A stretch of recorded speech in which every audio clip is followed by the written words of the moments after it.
anzilun nas manazilahum, tempatkan manusia sesuai dengan manzilahnya. Qalbu itu manzilah, tempat menyebut nama Allah. Maka mainannya qalbu adalah ism min asma'illah, nama-nama Allah. Apabila seseorang menjauhkan qalbunya dari nama Allah, qalbunya gelisah. Sumiyal qalbu litaqallubihi, disebut qalbu karena dia bergerak gelisah. Kapan dia berat? Jika nama yang paling berat masuk ke dalamnya. Wala dzikrullahi akbar, sungguh menyebut nama Allah itulah yang paling berat, paling besar. Kata akbar juga diartikan asqal. Dalilnya apa? Surah Al-Baqarah tentang khusyuk. Wa innaha lakabiratun illa 'alal khashin. Sesungguhnya salat itu kabirah. Kata Imam Ibnu Katsir dan para imam lain, kabirah ay thaqilah, berat.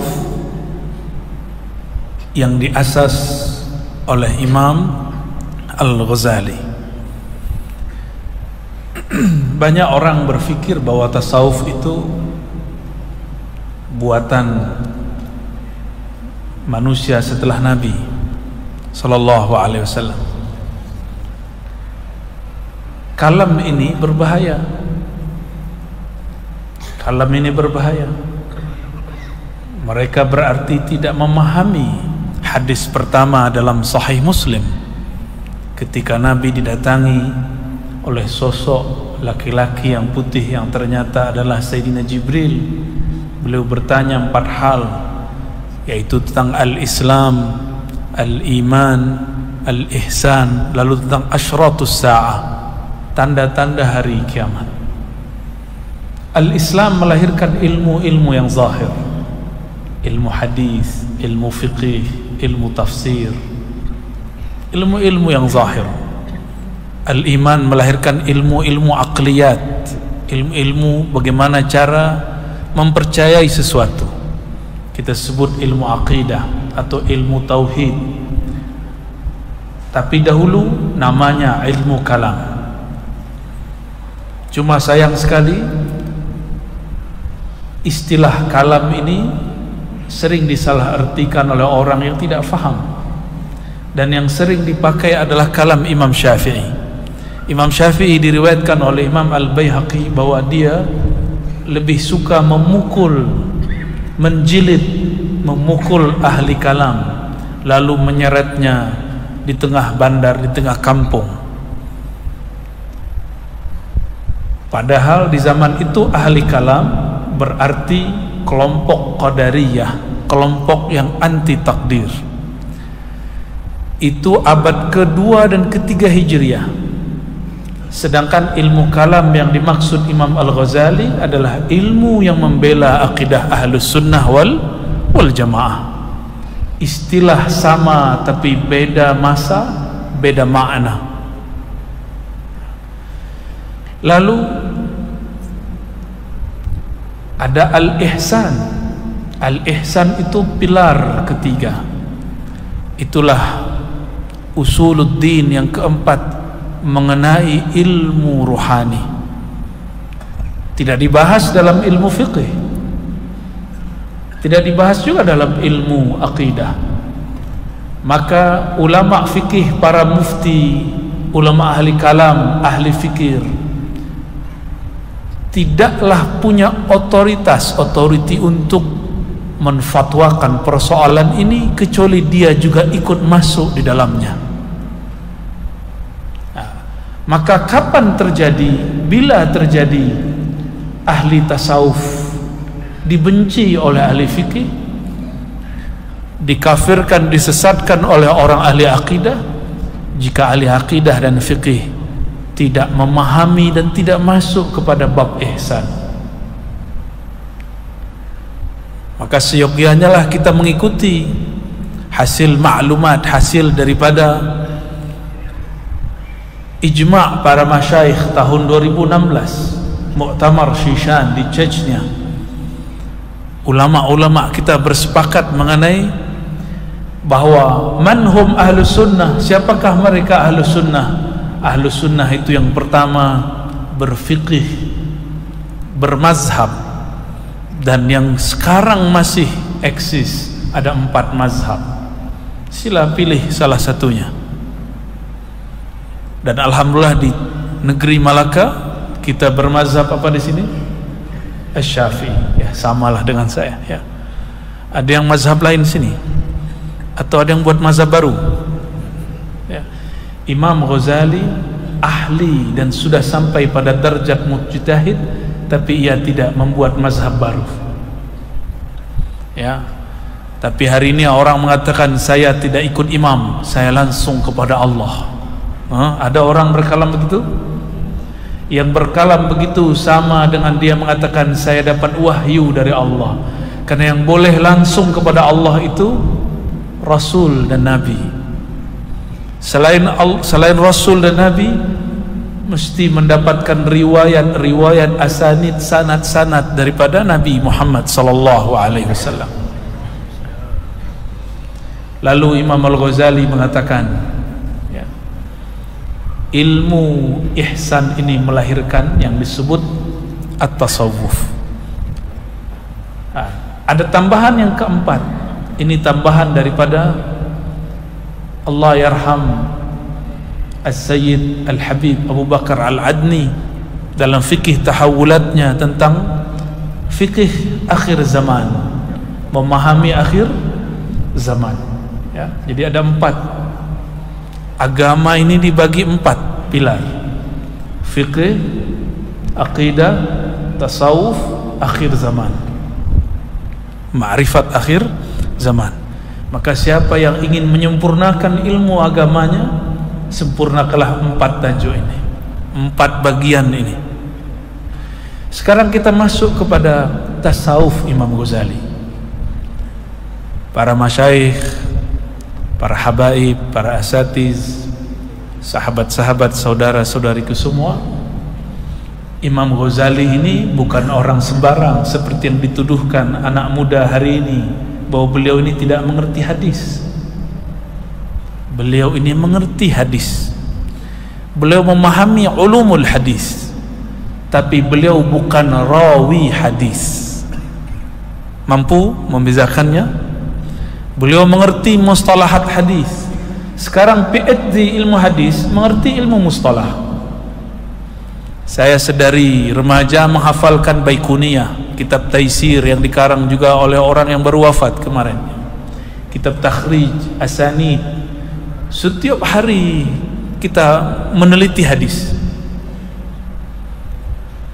Lalu saya dengar ada doktor ilmu hadis, tapi sayang sekali Sahih Bukhari tidak pernah khatam.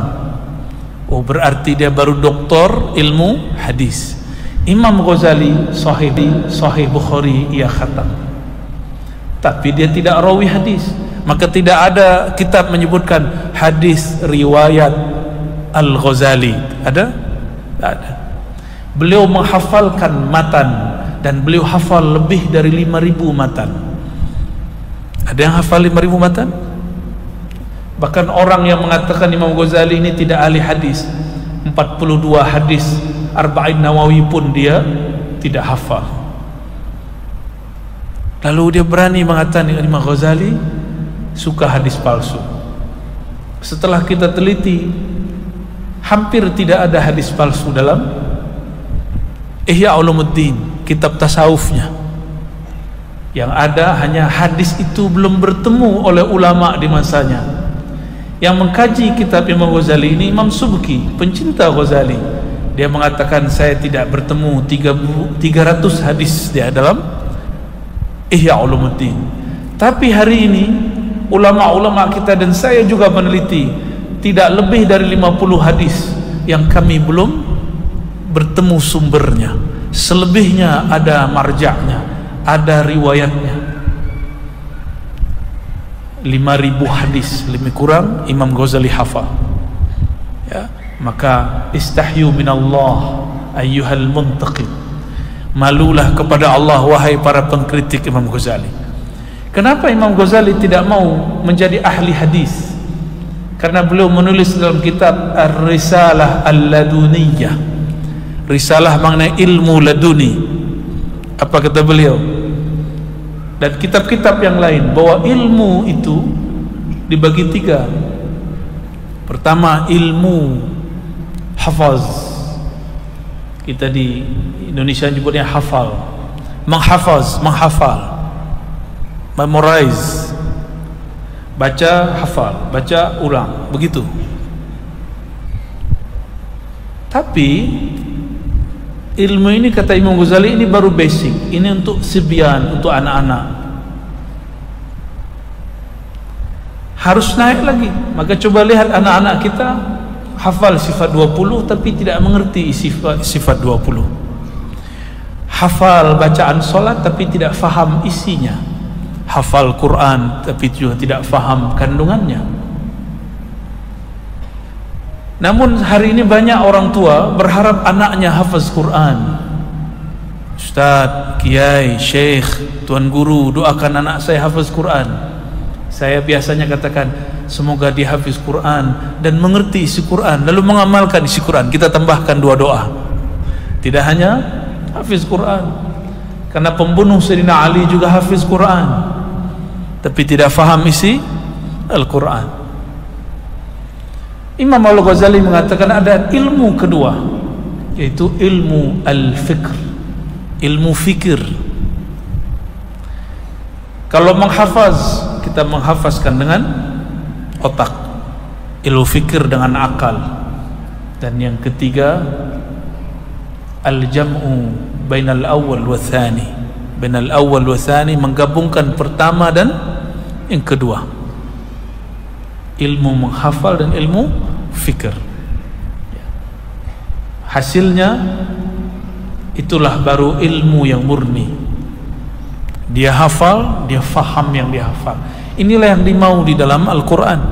Inilah yang Nabi katakan, yang Nabi puji, rubba hamili fiqhin ila man huwa afqah. Boleh jadi orang yang hafal satu teks fikih, teks hadis, dia mengajar kepada orang itu lebih faham daripada dia. Nah, Nabi memuji orang yang faham ini. Sudah masuk Isya? Belum? Baik. Nanti tolong dikasih tanda ya. Imam Al-Ghazali sebelum dia menemukan kebenaran di dalam tasawuf, kenapa dia mengambil jalan tasawuf? Karena yang dia cari al-haq. Al-haqqu mir rabbik. Kebenaran itu dari Rabbmu. Kebenaran itu turunnya satu. Tapi ketika makhluk membaca yang benar itu, muncullah kebenaran nisbi, kebenaran yang tidak pasti.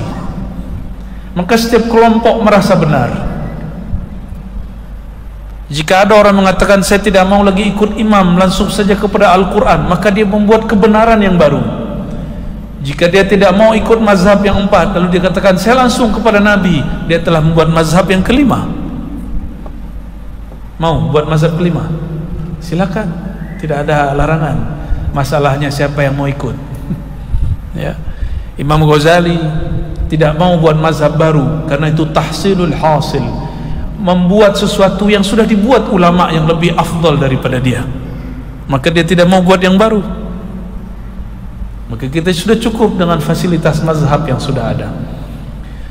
Saudara-saudari kemuliaan Allah, Imam Al-Ghazali kemudian mencari kebenaran. Inilah isi daripada Al-Munqiz minad Dhalal. Al-Munqiz berarti pembebas, penembus daripada kesesatan. Beliau mencari kebenaran. Pertama, dia menjadi ikut aliran yang disebut materialism, kelompok yang memahami bahwa kebenaran itu sesuai dengan apa yang dipandang secara zahir, apa yang didengar dengan zahir. Banyaklah ahli hadis terjebak di sini, ahli fikih terjebak di sini, ahli filsafat materialism terjebak di sini. Ahli fikih, apa yang dibahas dalam ilmu fikih? Apakah ilmu fikih bahas khusyuk? Tidak. Fikih membahas apakah solat kita sah, rukun syaratnya atau tidak.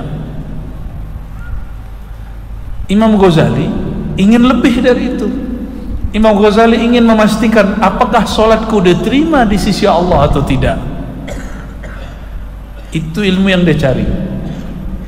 Maka pertama dia belajar tentang filsafat materialism, kemudian ilmu-ilmu yang zahir dalam ajaran Islam. Maka jangan salah kira Imam Ghazali mengerti kedokteran, dia juga pakar ilmu pengobatan. Lalu dia berpindah ke ilmu falsafah murni. Jadi ada falsafah terapan. Falsafah terapan seperti apa? Ada yang belajar di sini di kampus, belajar handasah, bangun ini apa namanya, arsitek, ya, engineer. Itu dulu ilmu falsafah, tapi falsafah terapan. Ada yang belajar ilmu kedokteran menjadi dokter, itu dulu ilmu falsafah yang zahir. Apalagi matematika, ya, ilmu hisab, dulu disebut ilmu hisab, berubah nama ilmu jabar. Semua itu ilmu yang zahir. Tapi saya sungguh pernah kaget, terkejut. Dulu pernah mengisi satu seminar kuliah di kampusnya kampus kedokteran, kampus orang memahami ilmu kedokteran. Dan ada mahasiswa baru hijrah lalu mengharamkan filsafat dan ilmu kalam. Saya tanya balik, kamu tahukah apa yang kamu sedang pelajari? Saya belajar kedokteran, saya seorang dokter. Dia mengatakan begitu. Saya tanya balik, tahukah kamu bahwa ilmu kedokteran itu cabang dari ilmu filsafat? Oh, enggak tahu. Nah, maka baca kitab Imam Ghazali. Imam Ghazali belajar ilmu falsafah. Lalu Imam Ghazali mengatakan, ternyata kebenaran dalam filsafat itu beragam. Sebelumnya dia ikut filsafat, namanya filsafat Sophostaiyah. Tapi ini musuh filsuf. Tidak ada yang benar, semua orang benar. Kamu benar, kamu benar, kamu benar, kamu benar. Semuanya benar. Dan semuanya boleh mengaku paling benar. Imam Ghazali tinggalkan itu, masuk ke filsafat murni. Di filsafat murni dia belajar Aristoteles, belajar Al-Farabi. Apa kata dia? Ibnu Sina, Al-Farabi belum mengislamkan, belum mensyahadatkan falsafah. Maka dia mengkritisi filsafat. Dia buat ada daftar 20 kajian filsafat, hanya 3 yang kafir, selebihnya ada yang bid'ah, lalu ada yang mubah. Kenapa ada 3 yang kufur? Yang pertama itu karena bercanggah dari akidah Ahlus Sunnah wal Jamaah. Apa isinya? Beberapa filsuf meyakini bahwa alam ini qadim. Alam ini dicipta dari benda, bahan-bahannya sudah ada bersama Allah. Imam Ghazali mengatakan ini kufur. Yang kedua, ini ringkas saja ya, karena kitabnya lumayan besar. Ya, sekitar 70-100 halaman lah. Supaya kita tahu kenapa kita memilih tasawuf Imam Ghazali. Tasawuf Imam Ghazali itu yang dianut hari ini oleh semua thariqah yang mu'tabarah, yang sahihah, ya. Imam Ghazali mengatakan ada yang kedua. Yang kedua, para filsuf dulu meyakini bahwa tubuh ini tidak lagi dibangkitkan, hanya ruh. Orang yang meyakini seperti ini namanya Ibnu Sina. Tapi mungkin Ibnu Sina salah tafsir. Dia katakan ini kalam kufur. Orangnya belum tentu kafir. Kita tidak mengkafirkan Ibnu Sina, tapi kita mengatakan pemahaman ini kufur. Kenapa? Karena kebangkitan jasad dan ruh itu bersamaan. Bahaya dari kalam ini apa? Dia menolak hari kebangkitan, yaumul ba'ats. Dan yang ketiga, Aristoteles, Ibnu Sina, Al-Farabi, ini yang sudah diislamkan oleh Al-Ghazali. Hanya meyakini Allah mengetahui pengetahuan alam ini secara umum, kulliyat, tidak tahu secara detail, secara rinci. Allah cipta hamba, lalu Allah tidak urus lagi tentang hamba, bergerak sendiri. Ini yang dikritisi oleh Imam Ghazali. Lalu Imam Ghazali buat kaidah di sini. Apa kaidahnya? Suatu kelompok, ini boleh diambil oleh para mufti kalau ingin meneliti apakah satu kelompok dia bercanggah dari ajaran Islam atau tidak. Dan ini diambil dari kitab Fadaih Al-Batiniyah. Silakan dicari Fadaih Al-Batiniyah. Beliau mengatakan aliran sesat itu penciriannya 3 saja. Pertama, dia melanggar, dia bertentangan dengan ajaran ilahiyat. Ilahiyat, dia meyakini ada Tuhan selain Allah. Ya. Dia meyakini ada sifat yang tidak berkesesuaian dengan sifat-sifat Allah. Nah, orang-orang ini yang dia sudah menyimpang dari bab ilahiyat, inilah yang terjadi pada Syiah Ghulat. Mereka mengatakan bahwa Allah menitis masuk ke dalam Sayyidina Ali. Bahkan ada yang mengatakan bahwa Sayyidina Jibril salah kirim Al-Quran, berarti Allah dan Sayyidina Jibril kalah dibandingkan apa namanya yang untuk kirim-kirim di sini itu apa? Untuk kirim barang. Ada namanya di sini. Nah, ada usahanya, ada nama. Jadi kita mau kirim barang, tulis unwannya, alamatnya, jalan mana, kota mana, sampai. Ya, jasa penghantaran. Masya Allah Habib. Saya kaget ada Habib. Nasta'zinukum Habibna. Ajaran seperti ini dia sedang menghina Allah dan Sayyidina Jibril. Apakah mungkin Allah salah kirim rezeki? Apalagi salah kirim Quran? Apakah mungkin Sayyidina Jibril salah kirim Al-Quran? Ini namanya Syiah Ghulat. Syukurnya Syiah ini sudah tiada. Yang sekarang ada namanya Syiah Rafidah. Syiah Rafidah ini persoalannya cuma satu. Mereka menghujat sebagian istri Nabi dan kebanyakan sahabat Nabi. Seandainya mereka hentikan ini, maka antara Ahlus Sunnah dan Syiah mungkin bersaudara. Ya. Nanti itu urusan Habib lah, ya. Habib yang lebih faham. Karena beberapa Syiah pun ada di kalangan ahbab, ya. Yang ini yang pertama, ilahiyat. Ada orang mengatakan di dalam diriku ada Tuhan. Nah, ini kelompok juga mengatakan Allah hulul. Jadi ilahiyat tidak boleh meyakini Allah hulul ittihad. Allah berpindah ke dalam tubuh makhluk. Jangankan Allah, ruh tidak menempati tubuh, apalagi Allah yang menghembuskan ruh. Ya. Ada sahabat kawan lama kita sudah tidak sholat lagi. Kita tanya, kenapa engkau tidak sholat lagi? Jawaban dia, untuk apa lagi sholat? Allah berdiri di dalam diriku. Ya salam. Tapi ada orang begitu, ya. Na'udzubillah min zalik. Dahulu Syekh Abdul Rauf Al-Jawi dari Aceh melaporkan persoalan itu ke gurunya Syekh Ibrahim Al-Qurani di Madinah. Maka Syekh Ibrahim Al-Qurani menulis kitab khusus Ithaf Zaki, mensyarah martabat 7, dan dia jelaskan ada kalanya orang sampai kepada hal ini, dia benar halnya, dia tidak kazib, tapi kebanyakan mereka mudda'i, mengaku-ngaku. Nah, Imam Ghazali tidak menyepakati ini, ya. Tapi Imam Ghazali perlu kita perhatikan, beliau sangat ahli di bidang ini. Maka dia tahu Al-Hallaj bukan orang yang meyakini hulul. Pernah dengar Al-Hallaj? Wafat tahun 309 Hijriah. Dia tidak meyakini Allah bertempat dalam dirinya. Maka Imam Ghazali meyakini Al-Hallaj ini orang sedang mabuk. Orang sedang mabuk. Maka Ghazali mengatakan, seandainya aku muftinya, aku tidak akan sesatkan dia. Inilah Ghazali, kehati-hatiannya sangat tinggi.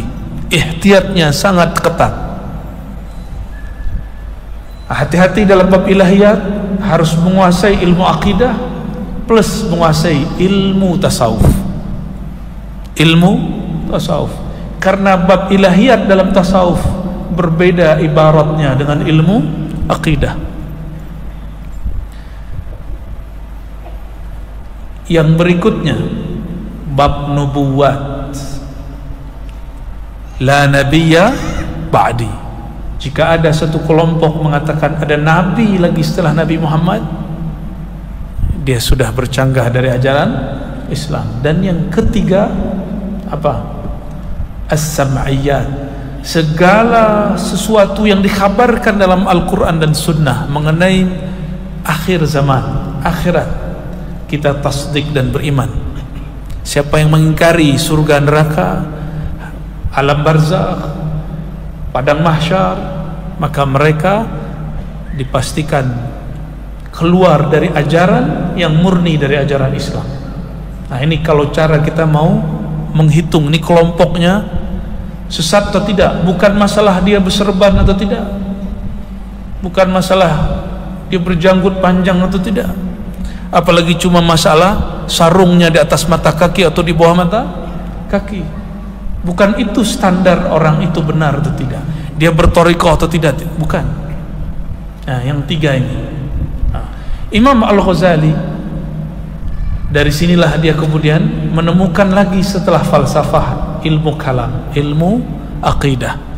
Dan Imam Ghazali menulis di Muqaddimah Ihya Aqidah Imam Ghazali. Ya. Kalau ada masa nanti kita bentangkan tentang khusus Aqidah Ahlussunnah Imam Ghazali, kita uraikan, kita syarah daripada kitab Ihya Ulumuddin. Kalau ada masa nanti saya tahu ya kapanlah waktunya, wallahu alam bis-shawab. Dan itu lebih memerlukan fikiran yang kuat, insyaallah ya. Selama ini kita cuma hafal sifat 20. Imam Ghazali mensyarah apa makna sifat 20, itulah isinya, muqaddimahnya. Ada kitab yang lebih tebal namanya Al-Iqtisad fil I'tiqad, tapi saya khawatir ya tuan-tuan puan-puan nanti tambah sakit kepalanya ntar ya. Ini sudah mulai berat nih kepalanya.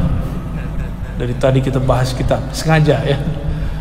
Kalau di zawiyah tempat zikir saya bahas ilmu ma'rifatullah, tapi kalau di tempat terbuka kita bahas kitab aja, ahsan, lebih baik.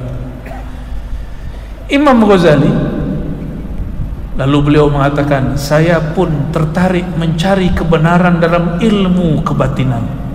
Jadi Imam Ghazali pernah belajar ilmu kebatinan. Kebatinan ini ada yang seperti tadi ya, ujung-ujungnya dia menjadi Tuhan ya. Tapi ada juga yang ilmu yang disebut ilmu hikmah. Di tanah Jawa disebut ilmu hikmah, bukan hikmah kalam. Ini hikmah, baca ini zikir 1000 kamu dapat ini, baca sekian kali kamu dapat faidah ini. Imam Ghazali bahkan belajar cabangnya disebut ilmu rajah, menulis jimat. Dia tulis jimat, maka ada namanya rajah angka 15. Jika ditulis pada perut atau pahanya perempuan yang sedang hamil dan mau melahirkan, tidak lahir-lahir, akan mudah lahirnya. Itu ilmu rajah. Imam Ghazali pun belajar ini. Maka di kitab-kitab di pondok dulu kita ada satu kitab judulnya Al-Awfaq. Al-Awfaq dari kata wifik, muwafaqah. Dia tulis rajah agar sesuai angkanya, kualitasnya, jamnya, waktunya, pukul berapa. Dulu dia kira itulah ilmu yang hak, itulah ilmu tasawuf. Dia kira baca sekian kali dapat ini, baca aurat 1000 kali dapat kekuatan ini. Dia kira itulah ilmu tasawuf. Dan saya banyaklah bertemu para ikhwan, dia berhenti di sini. Karena dalam bab ini seseorang akan diberi Allah khariqul adah. Apa arti khariqul adah? Kesaktian, keramat-keramat kecil. Namun mereka kurang dalam zauq, hanya memperhatikan angka dan percobaan, tes lagi, tajribah lagi, dibaca lagi, begitu terus. Ilmu ini juga ada di pihak ilmu falsafah, disebut kedokteran terapan, falsafah terapan, kimia terapan. Tapi kita tidak bicarakan itu, kita bicarakan kebatinan. Ya, ilmu-ilmu azimat-azimat itu dari cabang ilmu ini, dan ini bukan ilmu tasawuf. Ya, ilmu membuat rajah bukan ilmu tasawuf, tapi itu salah satu ilmu yang disebut fannya ilmu huruf dan adat. Apa nama ilmunya? Ilmu huruf dan adat. Karena setiap huruf itu dalam ilmu falak ada angkanya, alif itu ada nilainya, sehingga la ilaha illallah bernilai 165. Karena lam, alif, alif lam ha digabungkan semuanya, alif lam lam ha, maka bertemulah jumlahnya berapa? 165. Itu namanya ilmu huruf wal adat. Kita dulu juga belajar itu, seperti sandi-sandi, ya, huruf ada angkanya. Tapi ingat, itu bukan ilmu tasawuf. Namun sebagai sebuah ilmu yang murni, ilmu huruf dan adat bagian dari ilmu yang Allah turunkan juga. Cuma sayang, beberapa orang mensalahgunakan ilmu ini. Akhirnya ilmu huruf dan adat ini bukan dijadikan untuk aurat, tapi dijadikan hanya untuk ilmu sihir, untuk ilmu, ya sebatas itulah, penglaris, tahu, untuk mahabbah, ya, ada yang dapat itu, pengasihan, ya, hanya sebatas itu. Dan sekali lagi kita katakan, ini bukan ilmu tasawuf. Imam Ghazali dulu mengira itulah tasawuf. Di bagian ilmu inilah banyak terjadi orang begini, karena di saat dia aurat muncullah arwah-arwah, muncullah energi-energi, jin ini jin itu, dia mengaku dia fulan, dia fulan. Dan saya bertemu beberapa orang yang ingin menjadi tabib. Belajarlah kepada pakar ilmu ini, diberi air yang sudah dikasih raja, sampai sekarang dibacakan la ilaha illallah, kesurupan jin. Ya, ini akibatnya. Kenapa? Ilmu itu ada khadamnya, ada yang berkhidmat kepada huruf, dan khadam itu ada yang dari malaikat, disebut khadam ulwi, ada khadam yang rendah disebut khadam sufli, yaitu para jin. Dan mereka namanya hampir sama, bentuknya pun hampir sama. Disinilah banyak orang-orang bercanggah dari ajaran Islam. Dia klaim dirinya, dia katakan dia dakwah dirinya ahli tasawuf, dia dapat ilham, ternyata yang mengilhamkan adalah bukan ruh-ruh suci, tapi jin-jin yang menyerupainya. Oleh karena itu ilham syaratnya berat.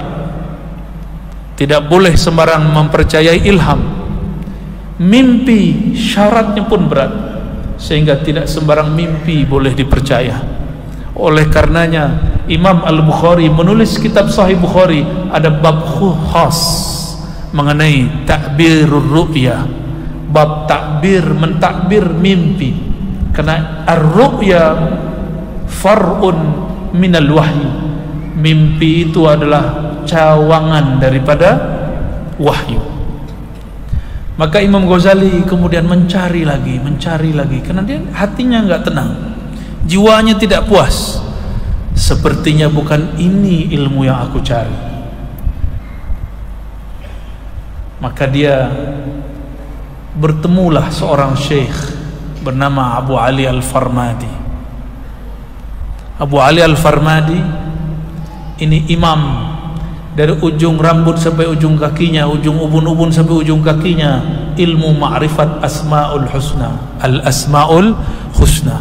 Kalau dia berkalam, kalamnya berisi ma'rifat. Abu Ali Al-Farmadi. Abu Ali Al-Farmadi ini murid daripada pengarang penulis kitab Ar-Risalah Al-Qushairiyah. Pernah dengar? Saya beberapa tahun lalu sering bahas ini di kajian-kajian masjid. Imam Al-Qushairi mentalqin dia zikir, mengajar dia zikir. Abu Ali Al-Farmadi, guru Bukhari, guru Imam Ghazali. Tapi Abu Ali Al-Farmadi lebih laju, lebih cepat dia naik rohaninya daripada kawan-kawan yang lain. Setiap kali dia bertanya apa yang terjadi pada dirinya kepada Al-Imam Al-Qushairi, Imam Qushairi tidak jawab. Lalu Imam Qushairi mengatakan, kalau engkau ingin jawabannya, carilah kawanku, namanya Abul Hasan Al-Kharqani. Ya. Maka dia berangkatlah ke Abul Hasan Al-Kharqani. Semua yang dia rasakan, getaran kolbunya, cahaya yang dilihat, ilham yang dia dapat, Al-Kharqani kata, ini syaitan, ini dari Allah, ini dari Rasulullah, ini dari malaikat, ini dari dirimu, ini dari nafsumu. Semua dijelaskan. Lalu dihantarkan ke babul ilm. Akhirnya beliau menjadi wali Allah Al-Kabir, wali kutub kabir. Inilah gurunya Imam Ghazali. Imam Ghazali sudah alim pun masih berguru. Tapi aneh, kawan kita baru magistir, ya, baru sarjana tingkat 1, baru PhD, sudah tidak mau bermursyid. Imam Ghazali semua muridnya adalah orang-orang yang ilmunya hari ini di atas PhD. Satu majelis yang hadir cuma boleh orang yang lolos diuji, sekitar 300 orang lebih kurang. Tidak boleh sembarang orang masuk ke majelis Imam Ghazali. Hanya 300 orang, dan itu orang-orang alim dari semua penjuru negeri. Tapi beliau pun kemudian mengambil guru jadi mursyidnya kembali. Maka kita malu kepada Imam Ghazali. Kita mesti punya guru lagi, karena di atas langit selalu ada langit. Di atas orang alim pasti ada orang alim. Apa kata beliau? Inilah ringkasannya. Jadi kitab yang panjang itu saya ringkas paling ujung. Beliau mengatakan, lalu aku masuk kepada jalan sufiyah, turuqus sufiyah, jalan-jalan para sufi. Saya bacakan teksnya sedikit. Thumma inni lama faraghtu min hadhihi al-ulum aqbaltu bihimmati ala tariqis sufiyah. Setelah aku melewati ilmu filsafat, materialism, ilmu kalam, ilmu fikih, ilmu semua ilmu sampai ilmu kebatinan, dia menjadi orang sakti. Aku kemudian cenderung kepada ilmu yang baru, yaitu ilmu sufiyah. Wa alimtu anna tariqatahum innama tatimmu bi'ilmin wa amalin. Aku sadarlah bahwa ilmu para sufi hanya sempurna dengan 2 rukun. Rukun pertama ilmu, dan yang kedua amal. Maka kalau ada orang bertasawuf tidak ada amalnya, tidak ada syariatnya, kita curigai dia ini bukan sufi, tapi mudda'i at-tasawuf. Ya. Di sini hati-hati. Maka sufi al-jami' bain al-zahir wal batin, bain al-syari'ah wal tariqah, bain al-ilmi wal amal. Jadi sufi itu menggabungkan zahir, batin, ilmu dan amal. Dia tidak hanya berkalam tentang Allah, tapi dia juga kemudian berubudiyah kepada Allah Subhanahu wa ta'ala. Dulu di negeri kita ini, di Nusantara ini, semuanya sama. Muncullah di negeri Aceh sana dulu kelompok namanya Wujudiyah. Dia berbicara tentang Tuhan, tentang Allah, tapi dia tidak lagi bersyariat. Apa kata dia? Wujuduna wujudullah, wujud kami hakikatnya wujud Allah. Maka mereka tidak lagi sembahyang, tidak lagi zakat, tidak lagi haji umrah. Kenapa? Haji umrah, haji saja di dalam kolbumu, berputarlah mengelilingi jiwamu. Dulu seperti itu. Ada. Ini yang dibantah oleh pengikut-pengikut Imam Ghazali yang ada di negeri ini.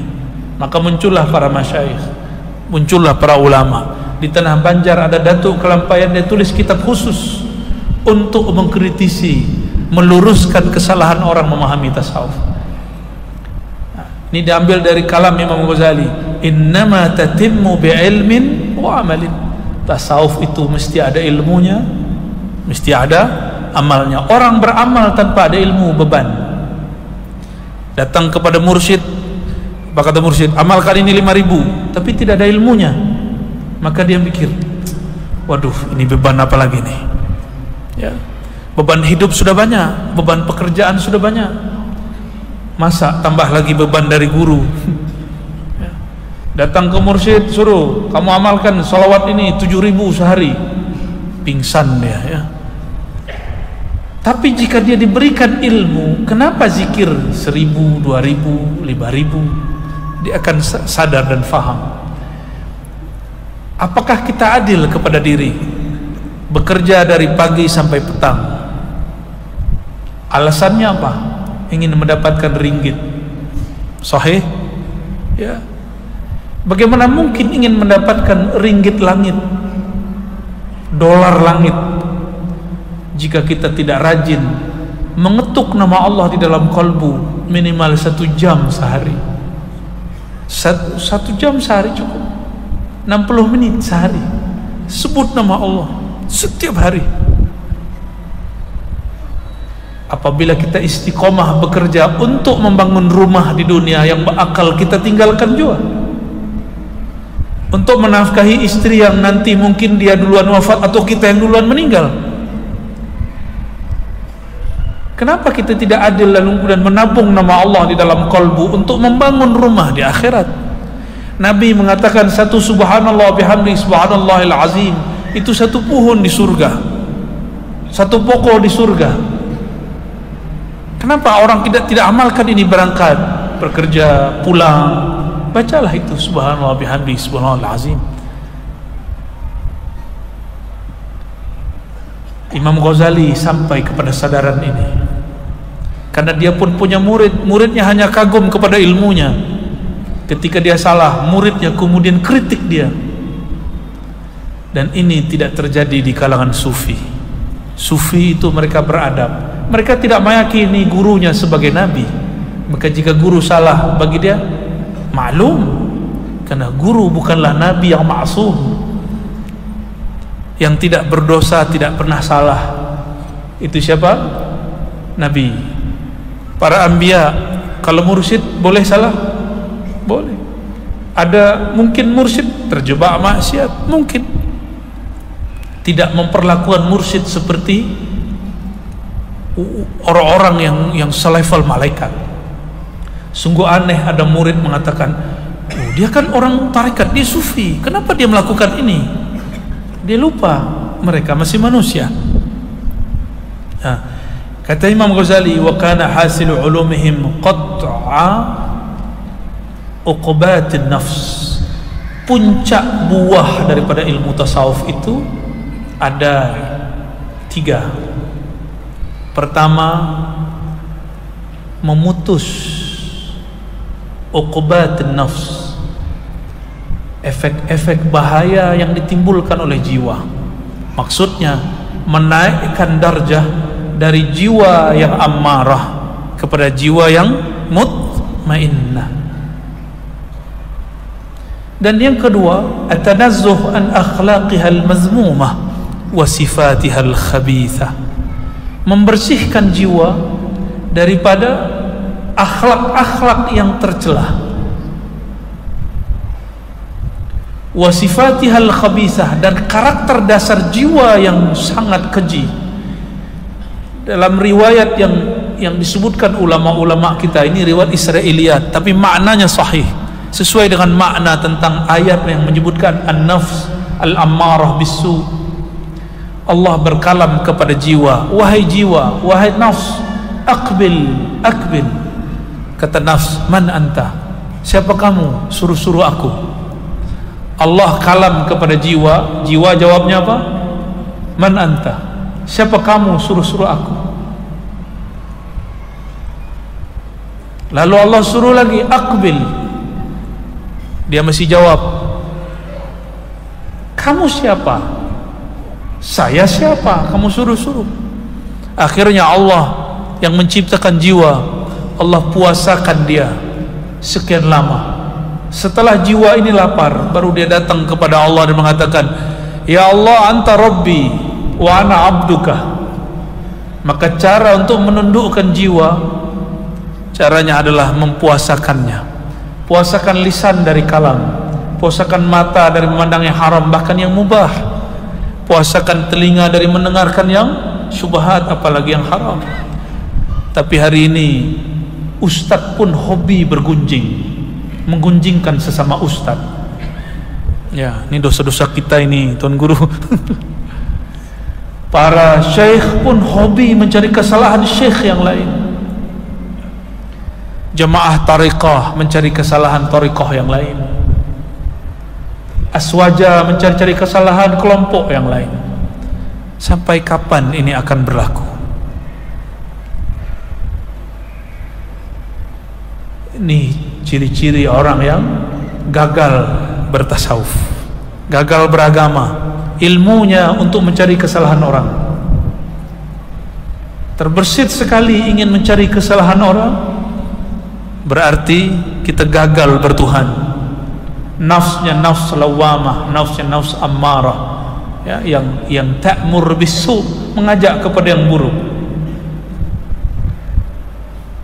Dan ini tidak mungkin, kata Imam Ghazali di kitab yang lain, kecuali dibimbing, dididik, dibina oleh seorang mursyid yang wasil ilallah. Tidak mungkin.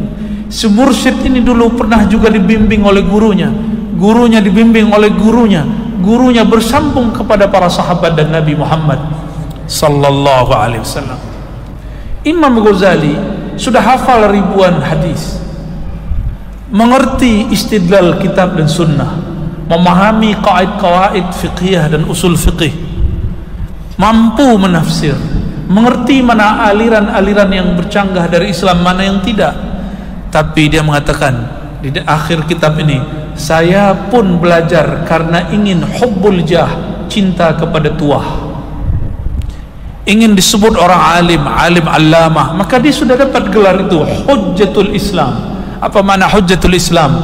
Siapapun yang mendebat Imam Ghazali pasti kalah, pasti kalah. Maka Imam Ghazali ini disebut Nabi Musanya umat Islam, Nabi Musanya umat Islam. Apapun dia debat, maka dia tulis kitab Ihya untuk para ulama. Jadi sebenarnya kitab Ihya itu berat dikaji, karena beliau hadiahkan untuk para santri dan para ulama.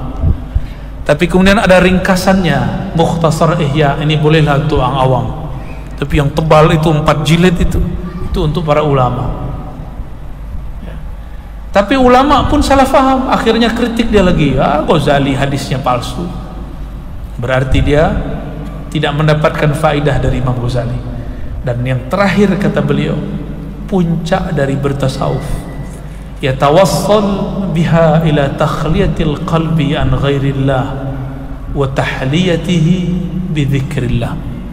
Puncak tasawuf itu ketika kolbunya kosong dari selain Allah, wa tahliyatihi bi dzikrillah, lalu menghiasinya dengan nama-nama Allah. Inilah yang disebut sufi. Dan manhum sufi? As-sufi man khala an qalbihi ma siwallah. Orang yang di kolbunya sudah tidak ada lagi kecuali nama Allah. Wa man ishtaghalla bi dzikrillah. Orang yang kolbunya sibuk menyebut nama Allah. Kolbu menyebut nama Allah. Coba sebut nama Allah dalam hati, terdengar tak? Baca Allah dalam hati, lisan tidak baca. Nah, itu disebut zikir qalbi. Imam Ghazali mendapatkan kalam ini dari kalam Imam Abu Ali Al-Farmadi. Abu Ali Al-Farmadi katakan kepada Imam Ghazali, wahai Ghazali, Abu Hamid Muhammad bin Muhammad, pejamkan matamu, kunci mulut dan lidahmu, bacalah nama Allah dengan kalbumu. Baru dia lakukan. Nah, ambil ilmu ini kepada para mursyid kita ya. Di Malaka banyak mursyid, silakan ambil ilmu, disebut talqin. Dalam kitab Sirrul Asrar, Syekh Abdul Qadir Jilani mengatakan, rasa dahsyatnya zikir ini tidak diperoleh kecuali dengan talqin dari ahlinya. Karena ahlinya ini kolbunya bersambung kepada kolbu Rasulullah SAW. Kolbu yang berzikir mutlak hanya kolbu Rasulullah SAW. Dan Rasulullah menumpahkan ini kepada para sahabat. yang masyhur Sayyidina Abu Bakar dan Sayyidina Ali. Maka hampir semua jalur-jalur tasawuf hari ini bercabang daripada Sayyidina Abu Bakar. Inilah tariqat Naqsyabandiyah, Al-Khalidiyah. Lalu yang kedua Sayyidina Ali. Hampir semua tariqah lewat Sayyidina Ali kecuali Naqsyabandiyah. Dia punya dua jalan. Jalan Siddiqiyah Abu Bakar Siddiq, jalan Alawiyah Sayyidina Ali. Maka bersanad kepada Sayyidina Ali bukanlah Syiah. Ya, bersanad ke Sayyidina Ali bukanlah tasyayyu'. Bukan. Itu justru adalah tanda sahihnya seorang bertariqah. Nabi mengatakan ana madinatul ilmi wa aliyun babuha. Akulah kota ilmu, bandar ilmu. Coba bayangkan bandar, apa saja yang ada di dalamnya? Ada pasar, ada masjid, ada maktabah, ada library, ada tempat hiburan, ada hotel, tempat menginap, ada macam-macam. Apalagi di Melaka banyak resort ya. Ada semua. Apa kata Rasulullah? Pintunya Ali. Hadis ini sahih. Tapi orang yang disebut kelompok Nasibiyah, apa nama kelompoknya? Nasibiyah, pembenci keluarga Nabi. Mereka mengatakan hadis ini palsu. Ini ciri-ciri kelompok Nasibiyah. Kelompok ini lawan dari Rafidah, yang di tengah-tengah Ahlus Sunnah wal Jamaah. Tidak Nasibiyah, tidak Rafidiyah. Semoga Allah terima akidah kita semua. Bapak, Tuan, Puan, Syaikh, para asatiz, saudara-saudari kemuliaan Allah, lebih kurang itulah ringkasan, baru ringkasan manhaj ilmu tasawuf yang diasaskan oleh Imam Al-Ghazali. Oleh karenanya ittifaq ulama Azhar, kesepakatan ulama Azhar dan ulama-ulama Ahlus Sunnah sedunia bahwa berahlus sunnah itu yang ketiga setelah berakidah Asy'ariyah, bermazhab yang empat, yang ketiga bertasawuf, manhajnya manhaj Imam Al-Ghazali. Ya, penciriannya apa? Dia bersanad kepada Rasulullah sallallahu alaihi wasallam, tidak melanggar syariat. Ya, semoga Allah membuka hati kita semua untuk menampung ilmu akidahnya, ilmu fikihnya, dan juga ilmu tasawufnya. Amin ya rabbal alamin. Bagaimana? Ada soal jawab? Tafadhal, silakan diatur. Ya.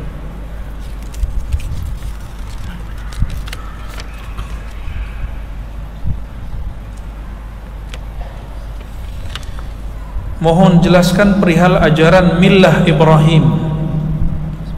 Ini isu yang viral lewat kekinian di Malaysia dari Dila Harun. Nama laki-laki atau perempuan?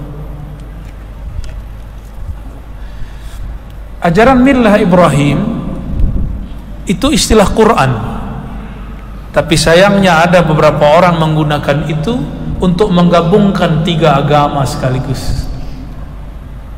Dulu di Indonesia sempat muncul, nabinya bernama Ahmad Musaddiq. Ya, betul Habib ya? Ada namanya Ahmad Musaddiq, nabinya orang Indonesia yang ke-26. Malu juga kita itu ya. Tidak pernah berguru, tiba-tiba dia berkhalwat di bawah kaki Gunung Salak. Di hari ke-40 dia merasa dapat ilham. Lalu dia membangun agama yang dia klaim sebagai millah Ibrahim. Saya tidak tahu yang di Malaysia apakah mirip-mirip juga. Ya. Ajaran Islam itu millah Ibrahim. Ajaran yang dibawa Nabi Muhammad dan Nabi Ibrahim sallallahu alaihi wasallam itu ajaran yang sama, yang berbeda hanya syariatnya, akidahnya sama. Oleh karenanya apabila kita memasukkan jenazah ke dalam lahat, salah satu doanya Bismillahi ala millati Rasulillah. Boleh juga baca Bismillah ala millati Ibrahim. Ya. Jadi apabila millah Ibrahim ini bermaksud menggabungkan Islam, Kristiani dengan Yahudi, ini sesuatu yang berlebihan. Menggabungkan dua thariqah pun ramai. terjadi begaduh, menggabungkan dua mazhab fikih, Syafi'i dan Hanbali pun orang begaduh, apalagi menggabungkan dua agama, tiga agama, ya. Oleh karenanya kita sampaikan bahwa ajaran Islam inilah millah Ibrahim. Apa arti millah? Jalan-jalan yang ditempuh para nabi, dari Nabi Adam alaihissalam sampai Nabi Muhammad, sama semua ajarannya la ilaha illallah. Lainnya adalah Nabi Adam Rasulullah di zamannya, Nabiullah Nabi Musa Nabiullah di zamannya, sedangkan mereka bersaksinya kepada Rasulullah. Nabi Adam mengatakan asyhadu an la ilaha illallah wa anna Muhammadar Rasulullah. Jadi syahadat ini sudah dibaca Nabi Adam sedari di surga. Maka tidak ada perbezaan hakiki antara ajaran mereka dengan ajaran Nabi Muhammad SAW. Ketika Nabi Adam dalam hadis Imam Hakim melihat ke langit, langitnya surga adalah arash, langitnya kita, langit ini terlihat dari sana la ilaha illallah Muhammadur Rasulullah. Maka Sayyidina Adam bersyahadat dengan dua syahadat ini. Maka syahadat yang kita baca kali ini itu syahadat tertua di alam semesta. Maka umat ini sungguhlah beruntung, umatnya umurnya paling pendek, dikeluarkan juga di akhir zaman, tapi syahadatnya paling tua, sama dengan syahadat kakeknya Sayyidina Adam alaihissalam. Beruntunglah kita umat Sayyidina Muhammad SAW. Inilah millah Ibrahim, inilah millah Nuh, millah Adam, millah semua Nabi sallallahu alaihi wasallam. Ya. Bagaimanakah cara untuk tenangkan hati dan fikiran-fikiran yang negatif?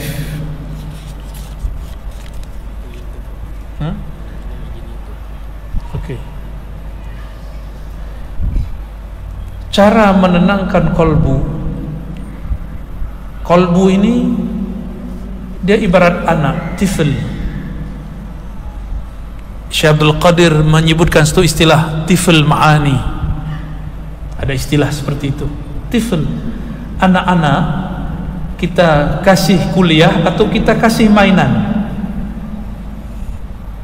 Anak-anak supaya tenang kita berikan ceramah atau beri dia game. Apa game yang paling masyhur untuk anak-anak hari ini, ya? Apa namanya? Tahu gimana anak? Game bola? Ya? Tak tahu, ya? Saya pun tak tahu. Anak-anak hari ini suka nonton YouTube. Betul. Jadi berikan mainan yang sesuai dengannya. Anzilun nas manazilahum. Tempatkan manusia sesuai dengan manzilahnya. Qalbu itu manzilah, tempat menyebut nama Allah. Maka mainannya qalbu adalah ism min asma'illah, nama-nama Allah. Apabila seseorang menjauhkan qalbunya dari nama Allah, qalbunya gelisah. Sumiyal qalbu litaqallubihi, disebut qalbu karena dia bergerak gelisah. Kapan dia berat? Jika nama yang paling berat masuk ke dalamnya. Wala dzikrullahi akbar, sungguh menyebut nama Allah itulah yang paling berat, paling besar. Kata akbar juga diartikan asqal. Dalilnya apa? Surah Al-Baqarah tentang khusyuk. Wa innaha lakabiratun illa 'alal khashin. Sesungguhnya salat itu kabirah. Kata Imam Ibnu Katsir dan para imam lain, kabirah ay thaqilah, berat. Dan imam-imam mengatakan ini beratnya. Kolbu ini mesti diberikan mainan. Mainannya nama Allah. Coba lihat anak-anak kita ingin bermain motorcycle, ya, betul. Ingin drive kereta, ya, betul lah. Tanya itu yang kecil-kecil itu, ya. Kita sebut apa anak kecil ini? Budak-budak. Budak-budak belia ini sukanya mau drive. Sayang kepada anak. Apakah kita lepas, kita berikan kunci, serahkan kereta pada anak? Itu tanda sayang? Kan? Tidak semua yang dimahukan anak diberi. Kalau diberi, terhadap-hadapan, ya, beradu dengan orang. Oleh karenanya, untuk memberikan apa yang menenangkan kolbu, jangan sembarang beri. Tanyakan kepada ahlinya, fas'alu ahlal dzikri in kuntum la ta'lamun. Nanti kolbunya akan tenang. Jadi berikan mainan yang sesuai dengan kolbu. Benarlah para ulama mengatakan, mengambil dari ayat ala bi dzikrillah tatmainnul qulub wazkur rabbaka fi nafsik, muncul kalam qalbul mu'min baitullah. Kolbu orang beriman itu rumah tempat mengingat Allah. Bukan tempat Allah, rumah tempat mengingat Allah. Ini masjid Baitullah, betul? Masjid, benar. Karena kita di negeri Melayu, masjid ada kubahnya. Coba, sudah ke Eropa? Coba lihat masjid di sana, bekas gereja. Hanya salibnya yang sudah hilang. Masjid di zaman Nabi tidak ada kubahnya. Jadi apakah masjid itu suatu yang ada kubahnya? Tidak. Ada khatnya? Tidak. Masjid itu tempat yang di dalamnya ada orang menyebut nama Allah. Ada orang menyebut nama Allah dengan lisannya, dengan kolbunya. Sebenarnya mana yang lebih awal? Lisan atau kolbu? Kolbu. Jadi sebenarnya masjid itu disebut ma'mur jika orang yang sholat di dalamnya menyebut nama Allah dengan lisannya dan dengan kolbunya bersamaan. Itu cara memakmulkannya. Jangan hanya lisan. Kalau lisan, fawailul lil musallin, celaka bagi orang yang merasa sholat. Tapi tidak ada kalimatnya, celaka bagi orang yang mendirikan, yang mengusahakan menyempurnakan sholat. Karena aqimis salata lidzikri, dirikan salat untuk mengingatku. Yang dapat ingat Allah hanyalah kolbu, bukanlah fikiran ini. Jadi jangan berzikir dengan fikiran, berzikirlah dengan kolbu. Nanti datang ke tuan guru, para masyayikh, nanti diajarkan caranya. Ya. Contoh terakhir, nonton film, kenapa tahan? Karena ada yang bergerak-gerak. Ya. Jika ingin menikmati zikir, maka ambil kaifiat yang sesuai dengan thariqahnya. Maka kita nanti pun seakan-akan menonton, tapi bukan menonton TV, menonton diri sendiri membaca nama Allah. Tapi usaha sebelum itu syaitannya banyak, ya. Nanti datang, wah itu sesat, ada lagi, nanti kamu gila, ya. Benar ya? Lihatlah guru kita dari dulu tidak pernah gila, ya. Ya, tidak ada. Orang gila belajar thariqat tambah gila. Orang waras belajar thariqat tambah cerdas. Maka jika ada orang gila belajar zikir, sebenarnya sebelum berzikir dia sudah gila. Ya, saya sudah bertemu banyak yang begitu. Ya, yang terakhir ya.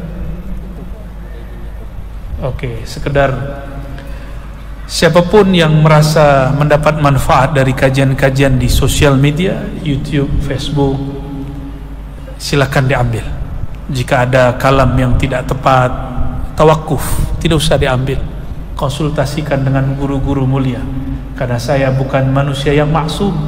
Barangkali ada kalam saya yang tersilap, khilaf, ya, saya pulangkan kepada Allah. Namun untuk talqin mesti diambil dari mursyid atau wakilnya mursyid, badalnya mursyid, wakil talqinnya mursyid. Tidak boleh hanya menyimak melalui YouTube. Saya tidak jamin kalau kolbunya nanti aman daripada syaitan, ya. Jadi silakan amalkan salawat hadiahkah itu, wirid asas, tafadhal, zikir maqalid silakan diamalkan, zikir salawat an-nur zati sila diamalkan. Namun talqin wajib bermursyid, ya. Cukup, ya. Insyaallah kita lanjutkan esok pagi dan esok-esoknya lagi, ya. Semoga pertemuan ini diridai Allah. Mohon maaf jika salah adab, salah kalam.